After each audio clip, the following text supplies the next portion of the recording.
Hello, Joe. That this question is solid copper sphere of density rho, specific capacity C, and of radius R. Initial temperature is 200 Kelvin. Is suspended inside a chamber whose walls are at almost 0 Kelvin. Time required for the temperature of the sphere to drop to 100 Kelvin is आइए बेटा हमें इस question में बोला गया है कि एक सॉलिड कॉपर स्फीयर है और सॉलिड कॉपर स्फीयर जिसका डेंसिटी कितना बताया गया है, इसका डेंसिटी हमें रो बताया गया है, स्पेसिफिक कैपेसिटी हमें इसका सी बताया गया है। इसका जो इनिशियल टेम्परेचर है, जो इस ऑब्जेक्ट का इनिशियल टेम्परेचर है बेटा वो 200 केल्विन बताया गया है और इसका जो फाइनल टेम्परेचर है वो आपका 100 केल्विन हो जाता है। जिसको 100 केल्विन तक ड्रॉप होने में कितना टाइम लगा होगा वो हमसे पूछा गया है बेटा। और हमें यहाँ पे इसका जो रेडियस है, इस सॉलिड स्फीयर का रेडियस हमें आर बताया गया बेटा। तो हम जानते हैं कि इस सॉलिड स्फीयर की सरफेस से क्या आ रही होगी बेटा, हीट एनर्जी बाहर आ रही होगी क्योंकि वो टेम्परेचर है तो रेडिएशन एनर्जी बाहर आ रही होगी। तो जो स्टीफन्स लॉ बोलता है, स्टीफन्स लॉ कि the rate of radiation energy जो होती है, the rate of radiation energy पर सेकंड जो होती है वो क्या होती है बेटा, सिग्मा ए टी की पावर 4 होती है बेटा।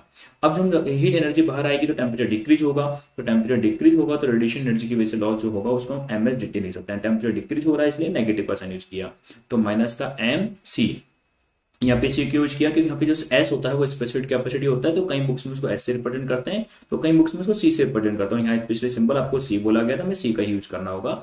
और यहाँ पे change in temperature with respect to time आ जाता है और यहाँ पे सिग्मा ए टी की पावर 4 हो जाता है बेटा। अब बेटा अगर मुझे यहाँ पे देखा जाए तो यहाँ पे मैंने क्या देखा, the rate of change in temperature जो है, टेम्परेचर में जो चेंज हो रहा है टाइम के साथ वो कितना हो रहा है, सिग्मा ए और एम इंटू सी कहा गया नीचे और टेम्परेचर की पावर 4 का इनवर्सली प्रोपोर्शन हो गया। तो टेम्परेचर के नीचे यहाँ पे टी की पावर 4 आ जाता है। हम यहाँ पे इसका क्या कर रहे हैं, इंटीग्रेशन कर रहे हैं, तो यहाँ पे टी 4 की जगह यहाँ पे क्या है, टी है बेटा। तो 4 पावर और टेम्परेचर का हम इंटीग्रेशन कर रहे हैं और यहाँ पे सिग्मा ए है, यहाँ पे आपका एम हो गया, ये स्पेसिफिक कैपेसिटी हो गया, यहाँ पे टाइम चला गया। तो जीरो टाइम पर इनिशियल टेम्परेचर आपके पास कितना था, 200 केल्विन था और किसी टी टाइम पे टेम्परेचर कितना डिक्रीज हो गया, 100 केल्विन डिक्रीज हो जाता। तो हमसे वही टाइम पूछा जब टेम्परेचर इतना डिक्रीज हो जाएगा, तो माइनस बार आ गया। टी की पावर -4 का जो इंटीग्रेशन होगा डी टी के रेस्पेक्ट में फ्रॉम 200 टू 100 उसकी लिमिट हो जाती है और यहाँ पे हो गया बेटा सिग्मा और ए को लिखना चाहते हो, ए क्या है, एरिया है इस सॉलिड स्फीयर का, तो 4 पाई आर स्क्वायर हो जाएगा। और मास क्या होता है, डेंसिटी इनटू वॉल्यूम, तो सॉलिड स्फीयर का वॉल्यूम होगा 4/3 पाई आर क्यूब होगा और ये स्पेसिफिक कैपेसिटी और इंटीग्रेशन डी टी का टी हो जाएगा बेटा। यहाँ पे हम इसका इंटीग्रेशन करेंगे तो ये माइनस का 4 प्लस का 1 हो जाएगा और यहाँ पे भी इंटीग्रेशन माइनस का 4 प्लस का 1 हो गया, एक्स की पावर n+1 अपॉन n+1 और लिमिट क्या है 200 से आपके पास 100 लिमिट है बेटा और यहाँ पे माइनस है बाहर।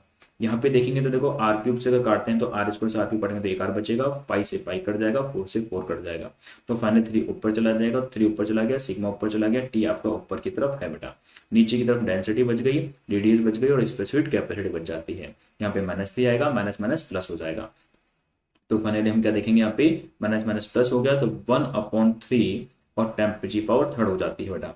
और लिमिट कहाँ से कहाँ हो गई है, लिमिट आपके पास 200 से 100 हो गई है और ये किसके बराबर है, ये आपकी 3 सिग्मा टी अपॉन यहाँ पे डेंसिटी रो आर सी के इक्वल है बेटा। यहाँ पे माइनस का 3 माइनस प्लस हो गया 1/3 टी की पावर 3 200 से 100 हो गया।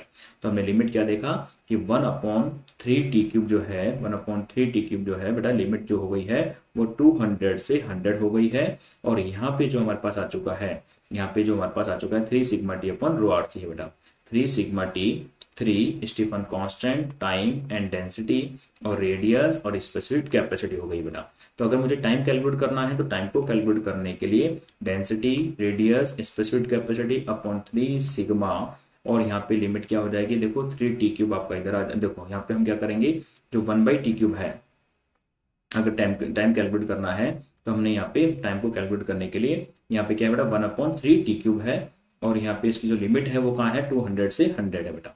अब हम सारी वैल्यूज को जैसे पुट करते हैं तो हमारे पास देखो डेंसिटी नहीं पता सॉलिड स्फीयर की तो रहने दो, रेडियस नहीं पता रहने दो, स्पेसिफिक कैपेसिटी नहीं पता रहने दो। 3 स्टीफन कांस्टेंट बेटा वैल्यू पता है कि 5.6 इंटू 10⁻⁸ होती है, तो हमने वैल्यू को पुट कर दिया। 3 आपका बाहर आ जाएगा तो 3 को भी हम बाहर ले आए। टी की जगह एक बार 100 पुट करेंगे तो 100 का क्यूब हो जाएगा और एक बार क्या पुट करेंगे 200 पुट करेंगे तो यहाँ पे 200 का क्यूब हो जाएगा।